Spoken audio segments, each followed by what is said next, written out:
You will hear a man called Ken talking on the phone to a friend called Liz about holiday accommodation. First, you have some time to look at questions 1 to 6.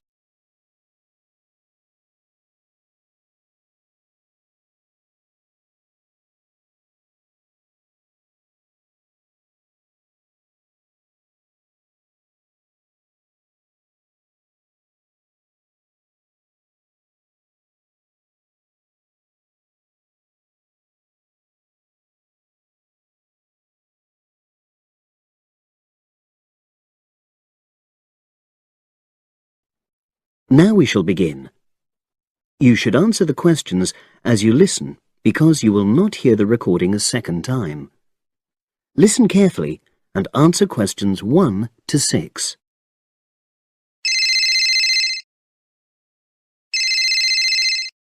Hello? Hi Liz, it's Ken here. Hi, Ken. Nice to hear from you. Are you... This is just a quick call, but Mary and I have just been talking about our summer holiday. We haven't booked a place yet, and we've left it a bit late. We were just wondering if you know of any holiday rentals in your area. It's so nice there. Well, yes. I can think of 2 or 3 places that are very nice. What dates have you got in mind? The 10th of July to the 22nd of July. Oh, yes. That is quite soon, isn't it? Well, there's a place near here called Moonfleet. Is that MOONFLEET? That's right. It's quite a rural location, and it's next to the owner's house, but it's got fields all around it, so it's very pretty. Sounds okay. Can you tell me a bit more about it?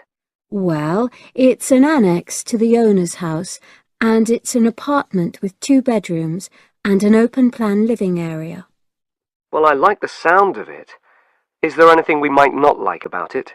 Well, it's quite a distance from the nearest shops, that's all. Okay. And... well, I'll tell Mary, but I don't think she'd mind that. Do you know how you book it? You have to book on the internet. There's a web address. It's www.summerhouses. One word? Yes, then .com. You'll be able to look at a photograph on that. Okay. And what about the others? Where are they? The second one I'm thinking of is called Kingfisher, and that's even more rural. It's a really beautiful location, in fact. It's by the river, and it's got nice views. It overlooks woodland on the other side. Is that an apartment? No, it's a 3-bedroomed house, and that's got a dining room as well as a separate living room and a kitchen. But I expect it's more expensive. You'll have to check the prices. It's probably a bit bigger than we need, but our nephew might be joining us. We're not sure yet. How do you book Kingfisher? You have to phone the owner directly. Shall I give you the number? I've got it here in my phone book. It's 01752 669 218. Right. Before you hear the rest of the conversation, you have some time to look at questions 7 to 10.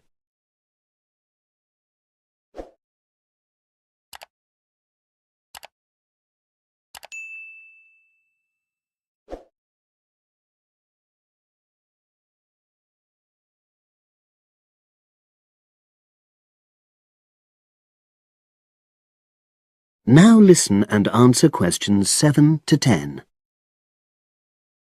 And you mentioned a third place? Yes, there's a house that my sister stayed in last year.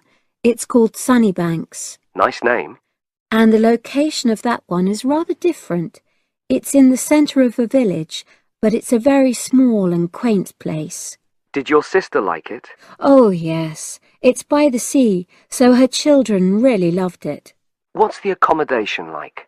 I'm not sure about the number of rooms, because I haven't been in it myself, but I think she said it's quite spacious, and I know it's got its own garden. It's not very big, but it's not shared with anyone else, and it's supposed to be very pretty. Any snags? Problems? The only other thing I can think of is that there's nowhere for parking. The streets are too narrow, so you have to leave your car somewhere else, and then walk to the house. It's only about 10 minutes away, but... OK. Well, I don't think it matters personally. How do you book it? There's an agent you have to contact. I don't know his details, but I can ask my sister and let you know tomorrow. Thanks, Liz. That'd be great. I'll talk to Mary and see what she says. Thanks for your help. That's okay, Ken. I'll speak to you again tomorrow. I hope you find what you're looking for. That is the end of section 1. You now have half a minute to check your answers.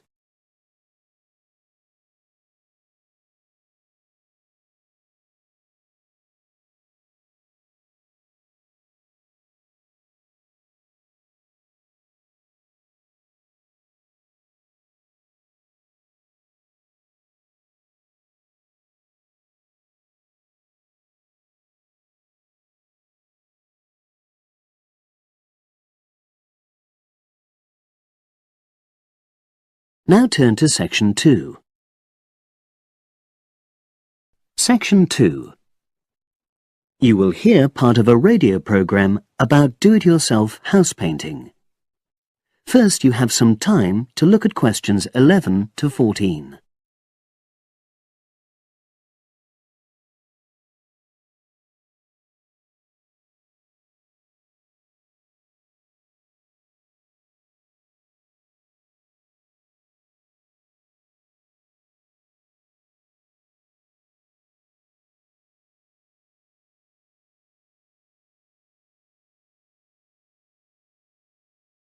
Now listen and answer questions 11 to 14. Good morning, everyone, and welcome to our weekly series on home improvements. Today's program is about do-it-yourself house painting. There's never been a better time for people who like to do their own interior house painting.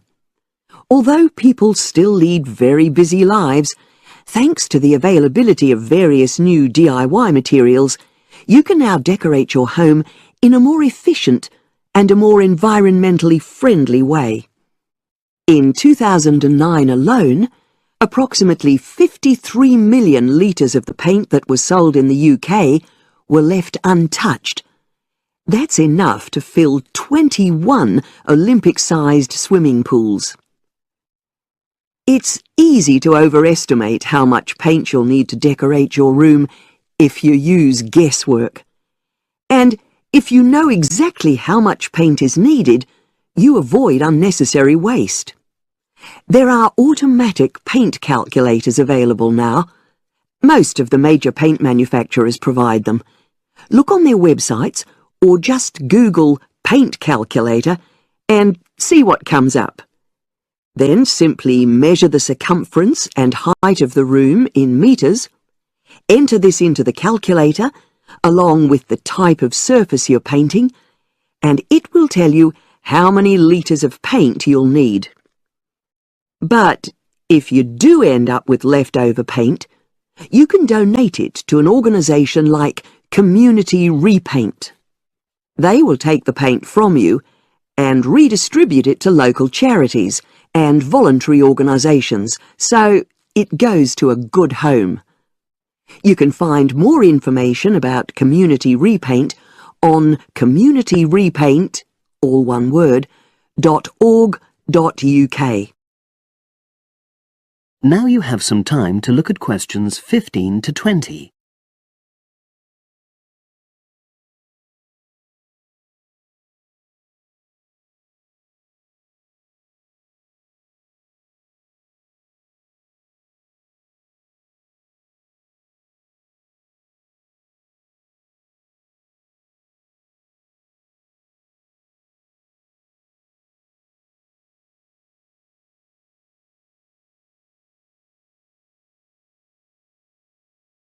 Now listen and answer questions 15 to 20.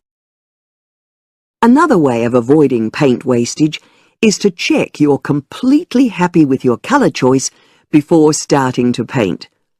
For example, you can get a small sample of the colour you're thinking of using, then paint a board and move it around the room, so you can see how it looks against your furnishings and in different lights. Also, it's always better to buy high-quality paints because you get what you pay for. If you buy cheap paint, you might need to apply 2 or 3 coats to achieve the same coverage that you'd get from 1 coat of a good quality paint. You could also spend a week on a job that could have been done in a day or 2. And consider the environment. Most paint manufacturers now sell water-based paints that don't contain harmful chemicals or give off harmful odours, so get one of these. You can also buy paint that's packaged in recyclable containers. There's a lot more choice than there used to be. You can only do a good job which will last if you prepare the surfaces thoroughly before painting. In fact, in many ways, if you want to do a professional-looking job, this is more important than the painting itself. If there are any cracks or patches of loose plaster, painting over them won't solve the problem. Take the plaster out and fill the holes, allowing enough time for the new plaster to dry. And you won't get a smooth finish if the walls are dusty or greasy. So washing with water isn't enough. Use a solution of decorator's soap and rinse well with warm water afterwards. When you're ready to paint, we suggest you use a medium pile roller for walls and ceilings. A lot of people tend to use short pile rollers, but these give a patchy finish, and that wastes paint and time. Similarly, long pile rollers can create a thick textured effect, which looks messy. The same goes for brushes. The stronger the bristles, the easier they are to wash and reuse. And as you've chosen a water-based paint, clean your brushes with cold water, because it's more energy efficient that way. As you're decorating, keep transferring small amounts of paint into a tray and keep topping it up when you need to. This reduces the chance of it being contaminated by dust and pieces of dirt. And finally, water-based paint doesn't have a lingering smell, so that's not an issue anymore. But it's airflow rather than heat that helps the paint dry quicker. So, to help finish the job in the quickest time, leave your doors and windows open. The faster the paint is dry, and the job finished, the quicker you can start enjoying your room. In tomorrow's programme, I'll be giving some advice on... That is the end of Section 2. You now have half a minute to check your answers.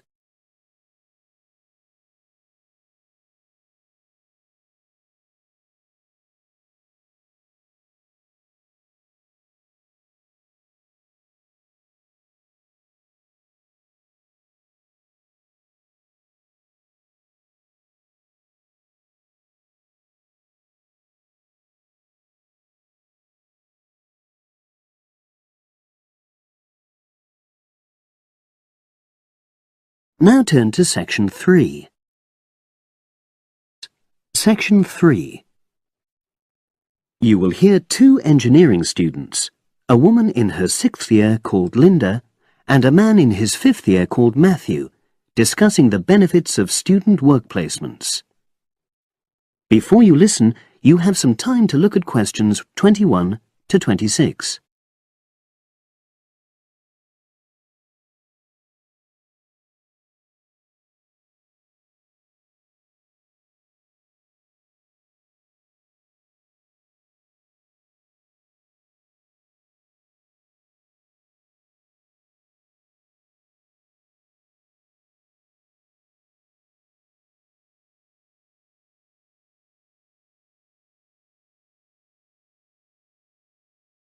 Now listen and answer questions 21 to 26. Hi, Linda. Can you spare a few minutes? Hello, Matthew. No problem. I just wanted to talk to you about temporary work placements. I've never really thought there was a good reason for doing one. I've got some savings, so I don't really need the money at the moment. But I've had an email from the university about a vacancy that looks quite interesting. You did a placement last year, didn't you? I did, yes. In my case, I wanted to find out if I was making the right career choice before I began applying for permanent jobs. I thought I wanted to work in car manufacturing, but I wasn't sure, so I applied to Toyota. What was the application process like? Lengthy. There were a lot of different parts to it. The dullest one was a psychometric test. You know, when you have to answer loads of questions about yourself. And you're trying to guess what's the best thing to say. Yes. Then there was an activity that we did in groups, which I found really fascinating. Engineers are renowned for being a bit unsociable, but I thought we made a great team. And we had an individual task too. We had to sort through various business documents and prioritize them. It was just like what you have to do as a student, really, just with different content. What exactly were you doing on the placement? I was helping to design some diagnostic software to identify any waste in the car assembly process. Do you mean waste of materials? No, time. Anything that can speed the process up helps to cut costs. How did the work placement compare to being a student? Was it hard work? Yes, it was. I'd had full-time work before. I've done various unskilled jobs during university holidays, and some of those involve long hours. So I thought I'd find it easy. I was wrong, though. I think when you're on placement, you're always trying to prove yourself. So you push yourself hard to succeed? Yes. But I got a lot of support from my employers. They were always helpful. And then, at the end of the placement, I was given formal feedback. Do you mean on your engineering ability?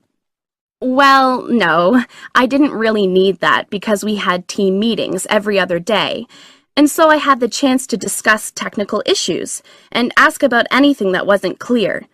The evaluation was about general workplace things, like organizational ability, initiative, that sort of thing. I get the impression you think you benefited from the placement. Well, the best thing is that they've offered me a job for next year. Depending on my exam results, of course, but still. A permanent one? Yes. But apart from that, I learned so much. The industrial environment was much more demanding than the academic one, so my general skills improved, like time management, meeting deadlines.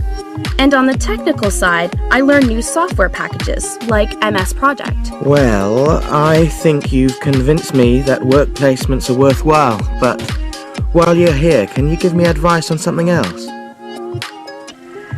Before you hear the rest of the conversation, you have some time to look at questions 27 to 30.